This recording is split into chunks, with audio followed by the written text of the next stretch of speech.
இறைவன் தந்த இந்த இயற்கையினை உந்தன் நெஞ்சம் மறந்ததே. சூலைவனமும் அதன் மகரந்தமும் நாம் இழந்து தவிப்பது ஏன்?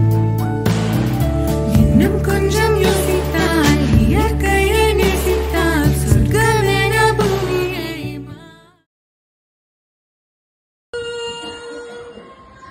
வாழை குமாரியாடி கண்ணம்மா மறுவ காதல் கொண்டே சாத்திரம் பேசுகிறாய் கண்ணம்மா சாத்திரம் ஏதுதடி ஆத்திரம் கொண்டவர் கண்ணம்மா சாத்திரம் உண்டோடி மூத்தவர் சம்மதிய வதுமை முறைகள் பின்பல் செய்வோம் காத்திரமேனடி இதபார் கண்ணத்து முத்தம் ஒன்று.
ரசிக்கவில்லையே சின்ன கைகள் மட்டும் உன்னை தீண்டும் காற்று வீசும் காயும் காயும் அதில் மாற்றம் ஏதும் இல்லையே வாழும் மண்ணும் நம்மை வாழச் சொல்லும் அந்த வாழ்ந்து ஓயவில்லை என்றென்றும் வானில் நிலா காய்கிற நேரம் தேகிற யாரும் ரசிக்கவில்லையே சின்ன கண்கள் மட்டும் உன்னை காணும்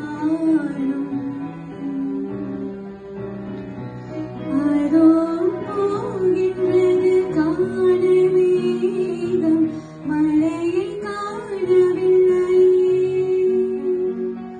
இதோ கேட்கின்றது கோயிலின் சோகம் இசையை கேட்கவில்லையே இந்த பூமி பூவனம் எங்கள் பூக்களை கேளுங்கள் இந்த வாழ்க்கையில் சீரனும் உங்கள் தேவையை கேளுங்கள் நிலா காய்கிறது நேரம் தேய்கிறது யாரும் ரசிக்கவில்லையே சின்ன கண்கள் மட்டும் உன்னை காணும் திங்கள் போகின்றது சோலை சிரிக்கின்ற யாரும் சோகிக்கவில்லையே இந்த கைகள் மட்டும் உன்னை தீண்டும்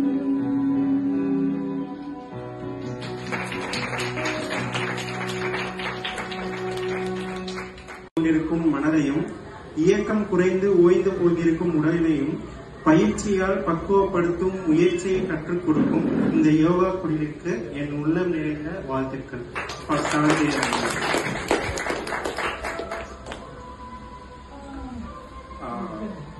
இன்னொரு கவிதை. இது வந்துட்டு ஒரு நிமிஷம்.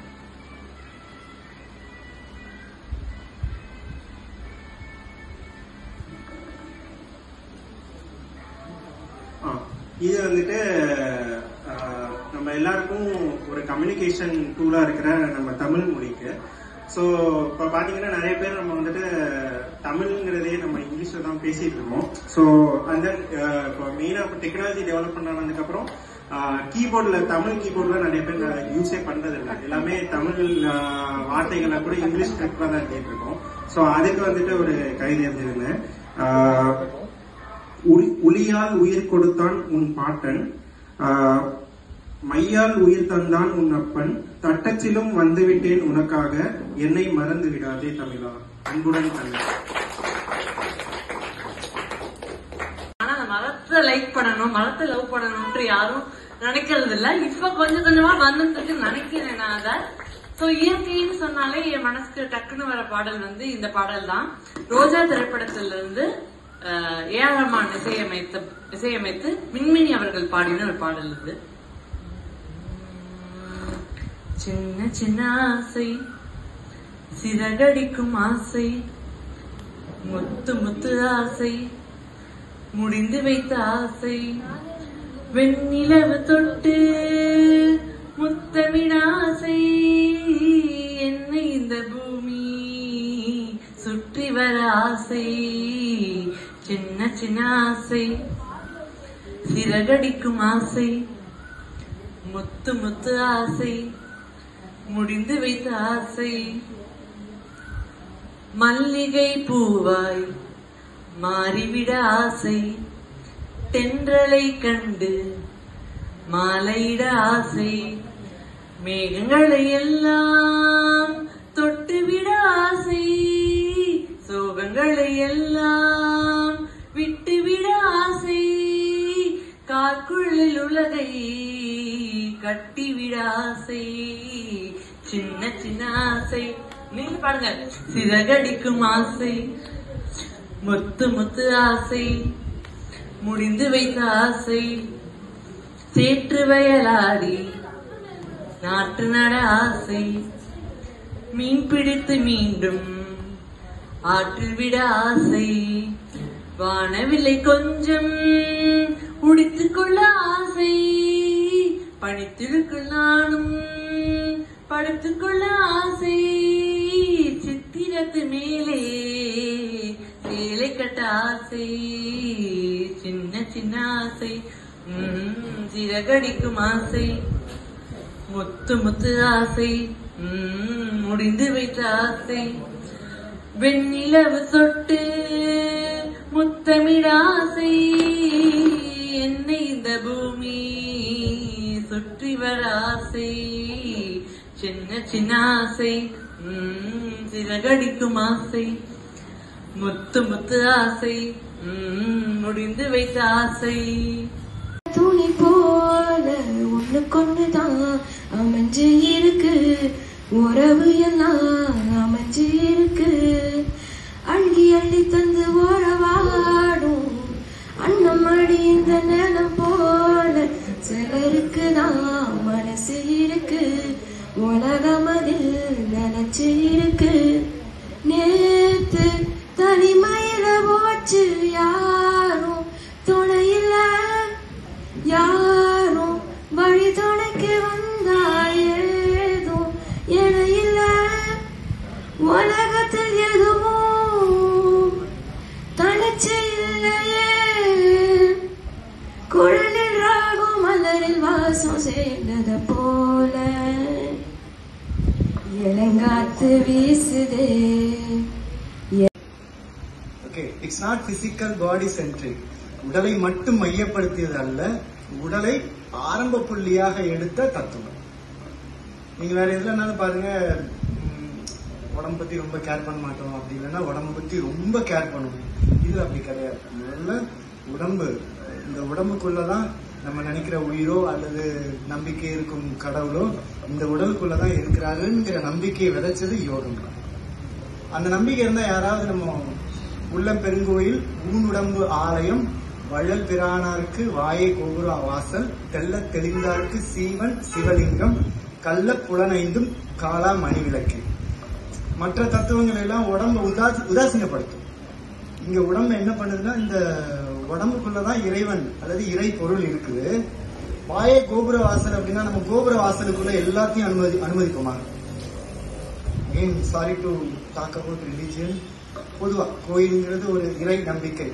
உள்ளத்துக்குள்ள ஒரு தவறான செயலையோ அல்லது ஒழுக்கமற்ற நடைமுறையோ அல்லது ஒழுங்கினமற்ற மனிதனையோ அல்லது பிற விலங்குகளையும் அனுமதிக்க மாட்டோம். ஆனா இந்த வாய் கோபுர வாசல் நம்ம நிஜமாவே புரிஞ்சோம்னா கண்டதெல்லாம் சாப்பிடுவோமா? இந்த வாய் கோபுர வாசல் நிஜமா இந்த ஒரு வார்த்தையை மட்டும் புரிஞ்சிட்டோம்னா தேவையில்லாத கசடுகளையும் தேவையில்லாத உடலுக்கு ஒவ்வாத பொருட்களையும் உள்ள அனுப்புவோமா? அனுப்ப மாட்டோம். இது முக்கியமான தத்துவம். இது பிற தத்துவத்துல சொல்லாதது, யோகம்ல சொல்ற இந்த முக்கியமான விஷயம். யோகம்னாலே எல்லாரும் பொறுத்த வரைக்கும் ஆசனாஸ் ஆசனாஸ் செயல்முறை, அது ஓகே, செயல்முறை இருக்கு. முதல் தத்துவம் புரிஞ்சாதானே நம்ம செய்யறது கரெக்டா இருக்கா இல்லையான்னு தெரியும். இது எத்தனை பேர் ஃபாலோ பண்றோம்? டயட்டுன்றோம், அப்புறம் பாடியை கம்மி பண்றதுக்கு வெயிட் லாசிங் யோகா, இந்த மாதிரிலாம் இருக்கு. அதோட அடி தத்துவத்தை புரிஞ்சுக்கிட்டா நமக்கு ஏன் இவ்வளவு குழப்பம் வருது?